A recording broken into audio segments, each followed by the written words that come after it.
जैसा कि आप सबको पता है, रिजर्व बैंक ऑफ इंडिया ने 27 मार्च 2020 को एक सर्कुलर इशू किया था, जिसमें उन्होंने ये घोषणा की थी कि वैसे लोग जो कोरोना पैंडेमिक के कारण अपना लोन देने में असमर्थ हैं, वो लोन रिपेमेंट के लिए एक मॉरेटोरियम का लाभ उठा सकते हैं। पहले ये मॉरेटोरियम सिर्फ 3 महीनों के लिए लाया गया था, जिसको बाद में 3 महीनों के लिए और बढ़ाया गया और ये 6 महीने की लोन मॉरेटोरियम की अवधि 31 अगस्त 2020 को खत्म हुई। लोन मॉरेटोरियम के सर्कुलर में आरबीआई ने यह कहा था कि वैसे लोग जो अपना ईएमआई देने में असमर्थ हैं, वो चाहें तो अपना ईएमआई डिफर कर सकते हैं, यानी उसको बैंक्स को ये बोल सकते हैं कि उनसे अभी इस 6 महीने के लिए ईएमआई नहीं लिया जाए और ईएमआई वो 6 महीने के बाद देना शुरू करेंगे। साथ ही बैंक्स को भी ये कहा गया था कि वो अगर कोई लोन मॉरेटोरियम के लिए ऑप्ट करता है तो वो इस लोन मॉरेटोरियम की अवधि के लिए इंटरेस्ट चार्ज कर सकते हैं और कंपाउंडिंग ऑफ इंटरेस्ट यानी इंटरेस्ट पे इंटरेस्ट भी चार्ज कर सकते हैं। बहुत सारे लोगों ने मॉरेटोरियम, क्योंकि सारी इकोनॉमिक एक्टिविटी बंद थी, तो मॉरेटोरियम के लिए ऑप्ट किया था। लेकिन आगरा के निवासी श्री गजेंद्र शर्मा ने इस मॉरेटोरियम सर्कुलर को ये कहते हुए सुप्रीम कोर्ट में चैलेंज किया था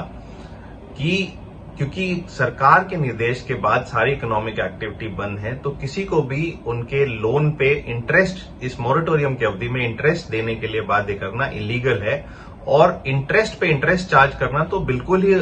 असंवैधानिक है।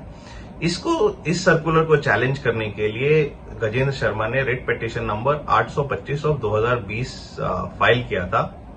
हमने पहले भी इस मैटर पे एक वीडियो बनाया है और उसका लिंक ऊपर दिया हुआ है, आप चाहें तो देख सकते हैं। 10 सितंबर को जब यह मैटर सुप्रीम कोर्ट में आया तो सुप्रीम कोर्ट ने सेंट्रल गवर्नमेंट से यह कहा था कि वो एक डिटेल्ड एफिडेविट फाइल करके ये बताएं कि लोगों को इस इंटरेस्ट ऑन इंटरेस्ट देने से रिलीफ देने के लिए सेंट्रल गवर्नमेंट का क्या स्टैंड है, और उन्होंने ये कोरोना पैंडेमिक के कारण लोगों को जो लोन देने में असुविधा हुई है उससे लोगों को निजात दिलाने के लिए क्या क्या उपाय किए हैं। इस ऑर्डर के कंप्लायंस के लिए सेंट्रल गवर्नमेंट की तरफ से 2 अक्टूबर का एक एफिडेविट 3 अक्टूबर को फाइल किया गया सुप्रीम कोर्ट में, जिसमें सुप्रीम कोर्ट ने ये कहा कि एक रिजर्व बैंक ऑफ इंडिया ने श्री केवी कामत की अध्यक्षता में एक हाई पावर्ड कमेटी बनाई है, जिसने 26 सेक्टर के लिए लोन रिस्ट्रक्चरिंग की कैसे किया जाए उसकी रिकमेंडेशन एक बहुत डिटेल्ड रिपोर्ट के साथ आरबीआई को दी है और जिसपे स्टडी चल रही है। इसके साथ ही सेंट्रल गवर्नमेंट ने सुप्रीम कोर्ट को ये बताया कि इस लोन मॉरेटोरियम की अवधि में सारा इंटरेस्ट और इंटरेस्ट ऑन इंटरेस्ट वेव करना इम्पॉसिबल है,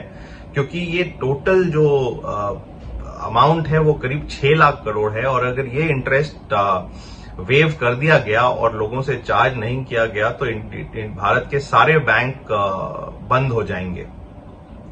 लेकिन लोगों को इस कोरोना पैंडेमिक से निजात दिलाने के लिए सेंट्रल गवर्नमेंट ने यह भी कहा है इस एफिडेविट में कि वो छोटे लोन जिन्होंने छोटे अमाउंट का लोन लिया है और ये अमाउंट करीब 2 करोड़ का है, उन वैसे लोगों की हैंड होल्डिंग करेगा। और ये कहा है कि क्योंकि इस श्रेणी के लोग सबसे ज्यादा वनरेबल हैं,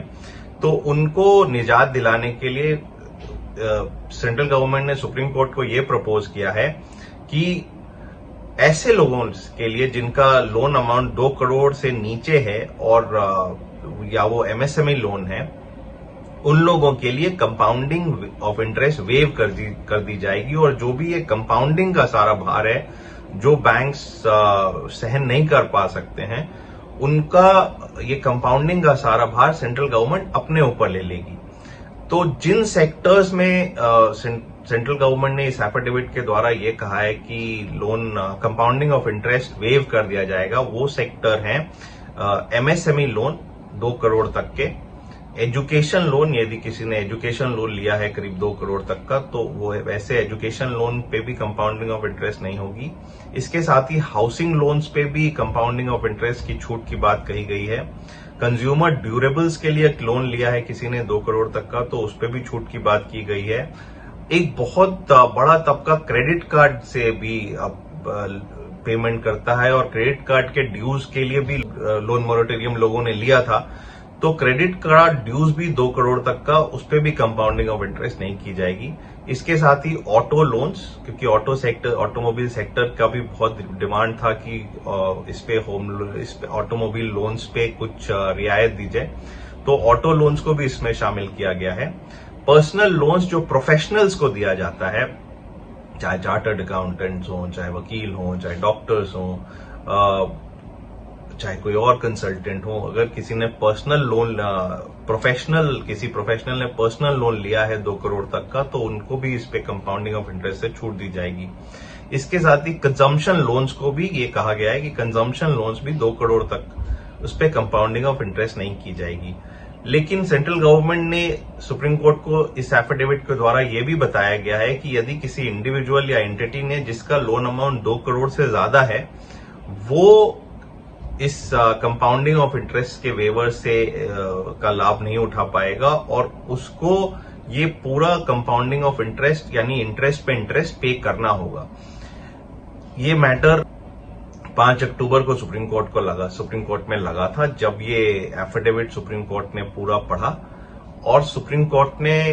क्योंकि बहुत सारे सेक्टर हैं जो इसमें शामिल नहीं थे और बहुत सारे और भी लोगों ने कहा था कि ये 2 करोड़ तक की लिमिट असंवैधानिक है, इसको बढ़ाया जाना चाहिए। कुछ और डिफरेंट तरह के लोन जो प्रोजेक्ट्स में लोन है या कंपनीज को लोन है या पावर सेक्टर में लोन है या स्टील प्लांट्स को लोन है, उन लोगों ने भी डिमांड की कि उनको भी इसका लाभ मिलना चाहिए। तो उन्होंने भी इस पे रिस्पॉन्स देने की बात कही सुप्रीम कोर्ट में। तो इन सबको देखते हुए सुप्रीम कोर्ट ने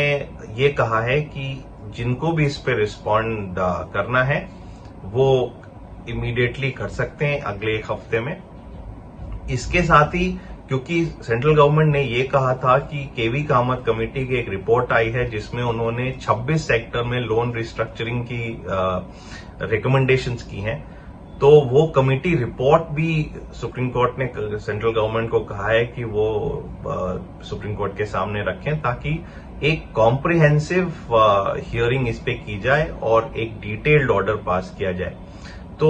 ये सब का मद्देनजर रखते हुए सुप्रीम कोर्ट ने इस केस को अडजर्न कर दिया है और ये कहा है कि ये केस अब 13 अक्टूबर 2020 को सुना जाएगा, जिस दिन सारे लोग अपना अपना जो भी स्टैंड है इस एफिडेविट के ऊपर और केवी कामत कमेटी के रिकमेंडेशंस के ऊपर वो सुप्रीम कोर्ट के सामने रखेंगे और सुप्रीम कोर्ट एक फाइनल डिसीजन लेगा कि मॉरेटोरियम पीरियड में इंटरेस्ट चार्ज करना है, नहीं करना है, इंटरेस्ट में छूट है तो किस हद तक देनी है, और इसके साथ ही इंटरेस्ट ऑन इंटरेस्ट चार्ज करना किस हद तक लीगल है। और यदि इंटरेस्ट ऑन इंटरेस्ट पे वेवर, जैसा सेंट्रल गवर्नमेंट ने अपने एफिडेविट में कहा है, देने की बात है, तो वो किस अमाउंट तक दी जाएगी या पूरे इंटरेस्ट अमाउंट पे इंटरेस्ट चार्ज नहीं किया जाएगा। तो अब सारी जो भी इस मैटर में आगे कुछ होना है वो 13 अक्टूबर 2020 को होना है